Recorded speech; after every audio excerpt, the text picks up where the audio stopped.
Assalamualaikum warahmatullahi wabarakatuh.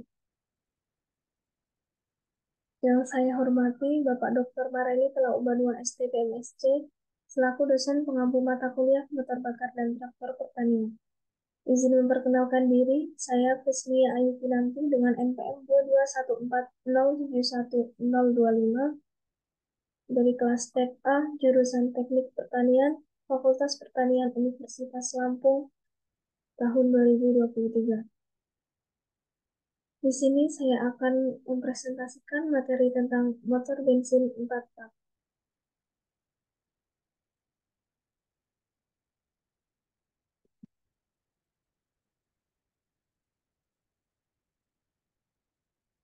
Dalam motor bensin 4 tak, saya akan membahas beberapa hal, yaitu tentang pengertian, komponen utama, cara kerja, kekurangan, kelebihan, contoh motor bensin 4 tak, dan perhitungan.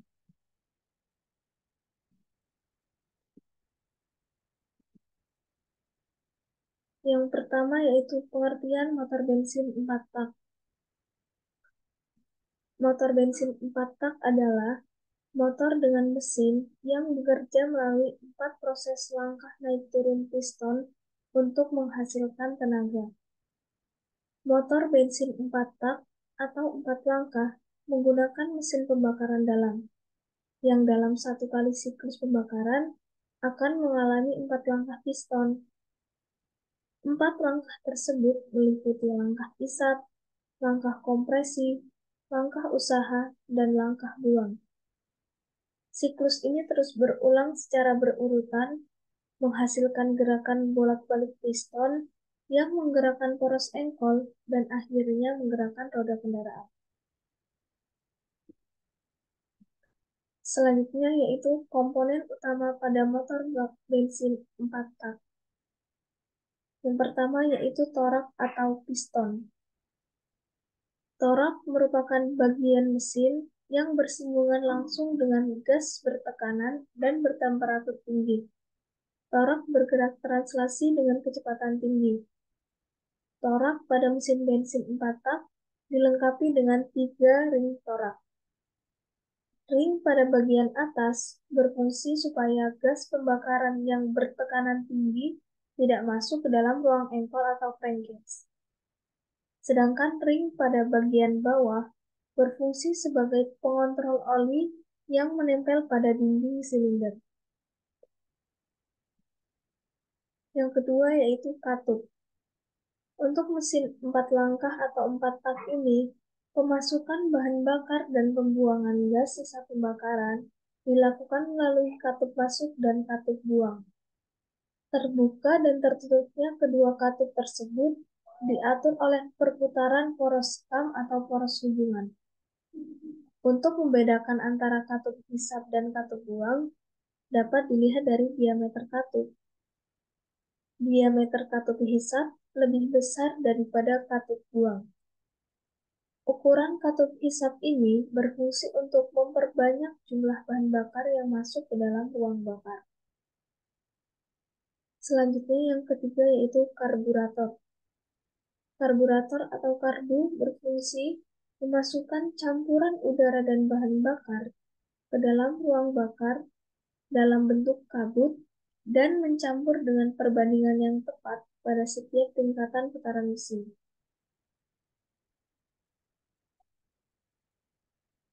Nah, yang keempat yaitu busi.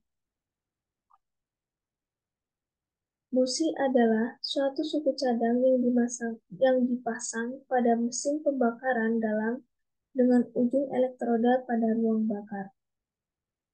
Busi dipasang untuk membakar bensin yang telah dikompres oleh piston. Percikan busi berupa percikan elektrik. Pada bagian tengah busi terdapat elektroda yang dihubungkan dengan kabel ke koil pengapian atau ignition coil di luar busi, dan dengan ground pada bagian bawah busi, membentuk suatu celah percikan di dalam silinder. Busi tersambung ke tegangan yang besarnya ribuan volt yang dihasilkan oleh koil pengapian atau ignition coil. Tegangan listrik dari koil pengapian menghasilkan beda tegangan antara elektroda di bagian tengah busi dengan yang di bagian samping. Arus tidak dapat mengalir karena bensin dan udara yang ada di celah merupakan isolator. Namun, semakin besar beda tegangan, struktur gas di antara kedua elektroda tersebut berubah. Pada saat tegangan melebihi kekuatan dielektrik daripada gas yang ada, gas-gas tersebut mengalami proses ionisasi dan yang tadinya bersifat insulator berubah menjadi konduktor. Setelah itu, terjadi arus elektron yang dapat mengakibatkan suhu di celah percikan busi naik drastis sampai 60.000 Kelvin. Suhu yang sangat tinggi ini membuat gas yang terionisasi untuk memuai dengan cepat menjadi ledakan.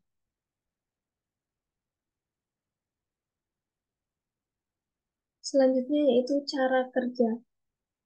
Cara kerja pada motor bensin 4 tak terdapat 4 langkah.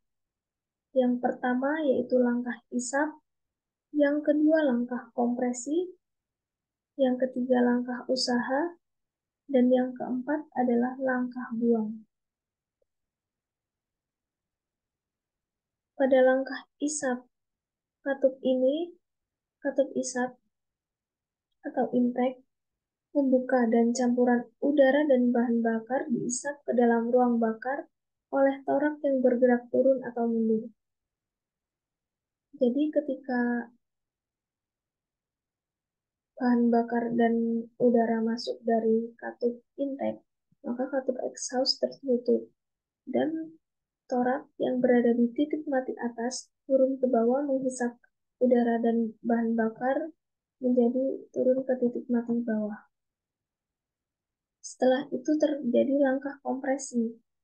Pada langkah ini, katup isap maupun katup buang tertutup dan campuran udara dan bahan bakar dikompresi oleh gerak maju atau naik dari torak hingga mencapai tekanan tertentu. Di akhir langkah kompresi, terjadi pencampuran udara dan bahan bakar. Nah, jadi tadinya kan katup berada di titik mati bawah. Selanjutnya, terjadilah kompresi, maka katup akan terdorong ke atas untuk melakukan. Karena terjadi kompresi ini, katup terdorong ke titik mati atas. Selanjutnya yaitu pada saat katup sudah mencapai di atas, maka busi akan memercikan api, sehingga terjadi pembakaran yang mendorong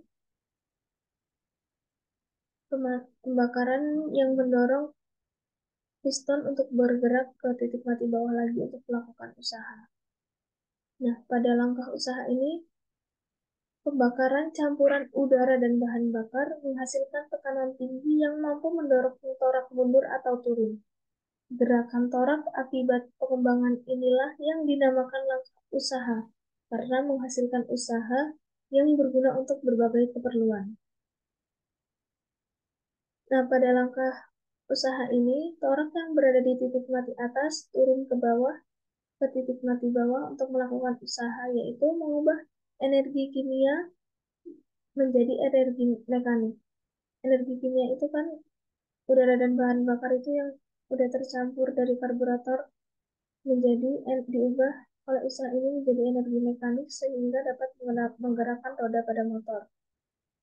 Selanjutnya yang terakhir yaitu langkah buang. Pada langkah buang, gas-gas sisa hasil pembakaran harus dibuang melalui gerak naik atau maju torak. Pada saat ini, katup isap tertutup dan katup buang terbuka. Jadi setelah terjadinya langkah usaha, maka terjadi kemudian yaitu langkah buang. Torak ini akan naik dari titik mati bawah ke titik mati atas mendorong sisa-sisa pembakaran. Katup intake tertutup dan katup exhaust terbuka. Sisa-sisa pembakaran ini akan dibuang dan diarahkan ke knalpot. Jadi itulah cara kerja dari motor bensin 4 tak. Kekurangan dari motor bensin 4 tak. Yang pertama, konstruksinya lebih rumit karena adanya sistem patuh. Mengapa lebih rumit? Karena sistem motor bensin 4 tak menggunakan 4 langkah kerja. Jadi, konstruksi dari mesinnya juga otomatis lebih banyak, tidak sedes dan tidak sesederhana seperti motor bensin 2 tak. Yang kedua, bobot naik mesin untuk setiap satuan daya yang dihasilkan lebih besar. Yang ketiga, daya yang dihasilkan lebih kecil karena pada setiap langkah atau 2 putaran poros engkol hanya terjadi 1 kali usaha atau ekspansi. Selanjutnya yang keempat, getaran yang terjadi lebih besar. Yang kelima, sistem pelumasan harus sempurna agar mesin lebih awet. Nah, jadi di motor bensin 4 tak ini sistem pelumasannya harus sempurna. Karena jika tidak sempurna, maka mesin knalpot akan mengeluarkan asap. Berarti itu motor pada sistem pembakaran motor bensin 4 tak tersebut terdapat masalah, sehingga pembakaran yang tidak sempurna dan mengeluarkan asap tersebut.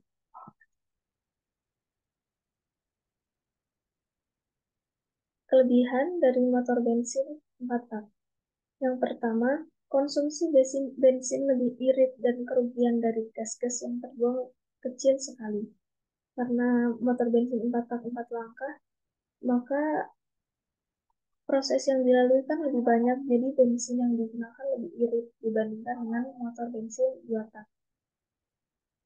Yang kedua, pada putaran rendah, motor dapat bekerja dengan halus dan tidak ada kesalahan dalam proses pembakaran yang disebabkan langkah buang yang tidak sempurna.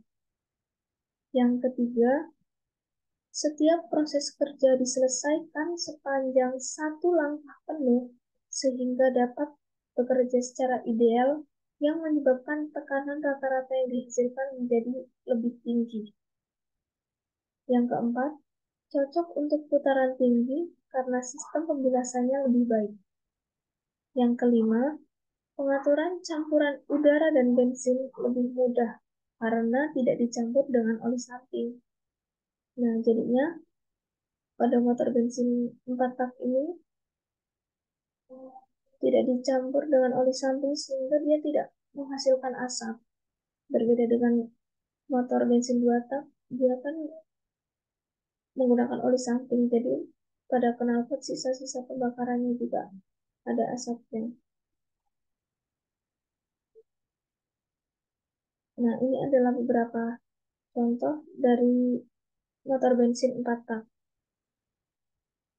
Yang pertama, Honda CBR 250RR, Kawasaki Ninja ZX 25R, Yamaha NMAX, Yamaha R15, Yamaha MT-15, Suzuki GSX R150, motor Jeep, Honda CB100, Honda CB125, Honda Vario, Suzuki Thunder, Yamaha R25, Kawasaki Ninja 1000, Honda PCX, Suzuki Satria FJ, dan masih banyak lagi contoh dari motor bensin 4 tak. Ciri mudahnya untuk menandai itu motor bensin 4 tak atau bukan, yaitu dari knalpotnya yang mengeluarkan asap atau tidak. Nah, yang terakhir yaitu ada contoh soal tentang motor bensin 4 tak. Yang pertama yaitu sebuah motor bensin 4 tak memiliki kapasitas tangki bahan bakar sebesar 5 liter. Motor ini dapat menempuh jarak 100 km dengan 1 liter bahan bakar. Berapa kilometer jarak yang dapat ditempuh motor ini dengan tangki penuh? Jawabannya yaitu 1 liter bahan bakar dapat menempuh 100 km. Maka, jika tangki penuh berarti kan ada 5 liter bahan bakar. Berarti 5 liter bahan bakar dikali 100 km, jadi sama dengan 500 km. Jadi jarak yang dapat ditempuh dengan tangki penuh yaitu 500 km. Nah, contoh soal yang kedua. Sebuah motor bensin 4 tak memiliki silinder sebesar 80 mm dan panjang langkah piston sebesar 100 mm. Berapa kapasitas silinder atau volume silinder dari motor ini jika motor ini beroperasi pada 3000 rpm atau rotasi per menit? Berapa kecepatan piston pada saat tengah jalan bawah? Nah, mari kita bahas. Yang pertama, hitung dulu volume silinder atau kapasitas silinder. Volume silinder V dapat dihitung dengan rumus berikut. V sama dengan P dikali diameter per 2 kuadrat dikali panjang langkah. V sama dengan P dikali, di sini kan sudah disebutkan bahwa diameter silindernya 80 mm, jadi dimasukkan 80 mm per 2 kuadrat dikali panjang langkah. Panjang langkahnya sebesar 100 mm. Nah, dimasukkan ke sini 100 mm. Jadi V sama dengan P dikali 40 kali 2, 40 kuadrat sama dengan 1600 mm persegi dikali 100 mm. Jadi hasilnya P sama dengan 160.000 mm kubik. Yang kedua, ubah volume ke dalam satuan liter. 1 liter kan sama dengan 1000 cm kubik. Berarti P sama dengan 160.000 mm kubik. Jadi 160.000 mm kubik ini dibagi dengan 1000 mm kubik per liter. Jadi hasilnya 160 liter atau setara dengan 502,65 liter. Jadi kapasitas silinder motor ini adalah sekitar 502,65 liter. Selanjutnya, yang ketiga, hitung kecepatan piston saat tengah jalan bawah. Kecepatan piston saat tengah jalan bawah dapat dihitung dengan menggunakan rumus berikut. V1 sama dengan 2 kali panjang langkah kali RPM dibagi 60. Nah, V1 sama dengan 2 kali panjang langkahnya ini kan 100 mm, kemudian dikali RPM-nya ini 3000 RPM dibagi 60. 2 kali 100 sama dengan 200.000 mm per menit dibagi ini 2 kali 100 dikali 3000 rpm sama dengan 200.000 mm per menit dibagi 60 sama dengan 3,333 mm per menit. Ubah kecepatan piston ke dalam satuan meter per detik. 1 meter sama dengan 1000 mm. Jadi V1 sama dengan 3333,33 mm per menit dibagi 1000 sama dengan 3,33 mm per detik atau sekon. Jadi, kecepatan piston pada saat tengah jalan bawah adalah sekitar 3,33 meter per detik. Terima kasih. Demikianlah presentasi yang dapat saya sampaikan. Kurang lebihnya saya mohon maaf. Wabillahi taufiq wal hidayah. Wassalamualaikum warahmatullahi wabarakatuh.